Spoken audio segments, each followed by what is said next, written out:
जब भी किसी मुश्किल समय में हमें मदद चाहिए होती है, हम 3-4 लोगों के पास जाते हैं और जब उनमें से 2-3 लोग इनकार कर लेते हैं और बस एक ही व्यक्ति मदद करने के लिए सामने आता है, तो फिर उस केस में उस एक व्यक्ति की अहमियत और उसका महत्व हमेशा के लिए काफी बढ़ जाता है। सेम चीज आज की डेट में इजराइल के साथ हुई है और इस समय अकेला भारत ही ऐसा देश है जो पूर्ण रूप से इजराइल के साथ खड़ा है। अमेरिका भी है, लेकिन अमेरिका इजराइल का एवरग्रीन पार्टनर है। भारत का केस यहाँ पर थोड़ा सा डिफरेंट और इसलिए काफी इंपॉर्टेंट हो जाता है क्योंकि एक एक करके सभी वेस्टर्न देश इजराइल का साथ छोड़ रहे हैं। मेजर देशों की बात करें तो कुछ हफ्ते पहले ब्रिटेन की नई लेफ्ट विंग की गवर्नमेंट ने इजराइल को हथियार सप्लाई करने वाले 30 लाइसेंस अचानक से कैंसिल कर दिए थे और कहा था कि इजराइल क्योंकि ये 30 हथियार और एमिनिशंस गाजा में इस्तेमाल कर रहा है, इसलिए वो आज के बाद ये 30 लाइसेंस कैंसिल करके इनके इजराइल को एक्सपोर्ट रोक रहा है। उसके बाद फ्रांस ने भी इजराइल के ऊपर स्ट्रिक्ट एक्शन लिया था। अभी कुछ ही हफ्ते पहले फ्रांस में वहां पर एक वेपन्स एग्जीबिशन शो हुआ था और ये एग्जीबिशन फ्रांस में हर साल होता है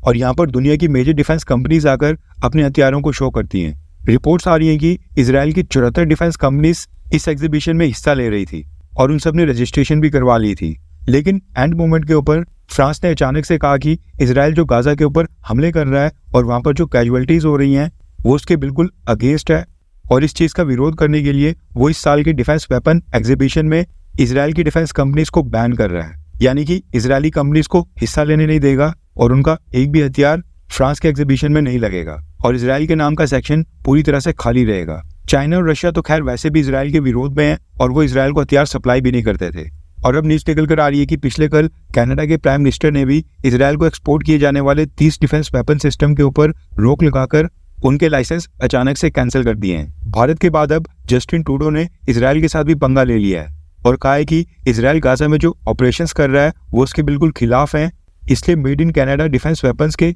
इजराइल को एक्सपोर्ट के ऊपर बैन लगा दिया जा रहा है। अब इसके साथ ही कई सारे यूरोपियन देश, नीदरलैंड्स, स्पेन, इवन जापान ने भी इजराइल को डिफेंस एक्सपोर्ट के ऊपर बैन लगाया हुआ है और पीछे 2 ही मेजर देश बचे हैं, एक अमेरिका और दूसरा तो भारत। आज की डेट में अमेरिका और भारत ही वो 2 मेजर देश हैं जो ओपनली इजराइल को लगातार हथियार सप्लाई कर रहे हैं। इसके अलावा सभी मेजर देशों ने इस मुश्किल समय में इजराइल का साथ छोड़ दिया है। भारत में तो मोदी सरकार के ऊपर भी रिटायर्ड जजेस और रिटायर्ड डिप्लोमेट्स ने काफी प्रेशर डाला था, लेकिन तब भी मोदी सरकार ने इजराइल को हथियार सप्लाई करने के ऊपर रोक नहीं लगाई। सुप्रीम कोर्ट ऑफ इंडिया ने भी इस मामले में दखल देने से इनकार कर दिया क्योंकि ये विदेश नीति से जुड़ा मामला था। आज भी जब आप ये वीडियो देख रहे होंगे, भारत से हथियारों की शिपमेंट इजराइल को लगातार जा रही है। अमेरिका की स्पेशलिटी जहां पर है बड़े वेपन्स, भारत की वहीं पर है स्मॉल आर्म्स, एक्सप्लोजिव्स और एमुनिशन। और फिलहाल इजराइल के लिए राहत की बात यह है कि अभी भी उसके पास भारत के रूप में एक ऐसा देश है जो काफी सारा एक्सप्लोजिव, स्मॉल आर्म्स और एमुनिशन उनको लगातार सप्लाई करते रहेगा।